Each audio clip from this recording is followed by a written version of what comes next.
Le XXe siècle a vu des révolutions formidables dans le domaine de la physique, de l'astrophysique et des mathématiques, des révolutions qui rendent plus crédible l'idée que l'univers n'existe pas par lui-même et qu'il provient d'un créateur. Je suis persuadé que le XXIe siècle verra de grandes révolutions dans le domaine de la conscience et de la vie.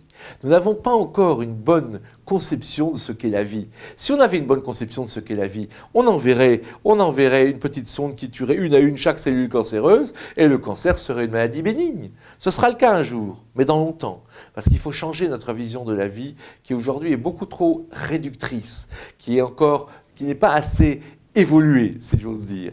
Il faut également changer la vision de la conscience. Aujourd'hui, il y a autant de théories de la conscience qu'il y a de scientifiques qui étudient la conscience. Ce qui montre bien qu'en fait, on n'a aucune idée de ce que nous sommes nous-mêmes. Malgré tous les scanners, malgré tous les IRM, malgré tout cela, on n'a pas fondamentalement progressé sur la question essentielle que Socrate posait il y a déjà 2500 ans. Connais-toi toi-même. Qui sommes-nous? Sommes-nous une âme immortelle créée par Dieu qui habite un corps humain ou sommes-nous juste un truc de neurones qui a surgi par hasard?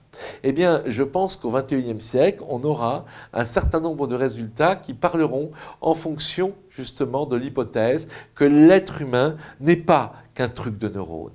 Et ce sera d'autant plus important qu'en face de nous, il y aura les progrès de la robotique, de l'intelligence artificielle. On sera entouré de robots qui simuleront la conscience, qui simuleront le comportement d'un être humain. Mais, et c'est le pari que je fais en tout cas, et je vous invite à vérifier dans les années à venir si j'aurai raison, ces robots imiteront un être humain. Ils n'éprouveront pas ce qu'éprouve un être humain. Ils n'éprouveront pas de la soif quand leur batterie arrivera à extinction. Ils n'éprouveront pas la peur quand on leur annoncera qu'on va les mettre à la casse pour les remplacer par une version plus évoluée d'eux-mêmes. Ils pourront le simuler, mais pas l'éprouver. Si j'ai raison, eh bien, il y aura une spécificité de l'être humain. Cette spécificité devra être explorée. Pour cela, il faudra se tourner vers d'autres pistes que les pistes réductrices des neurosciences actuelles.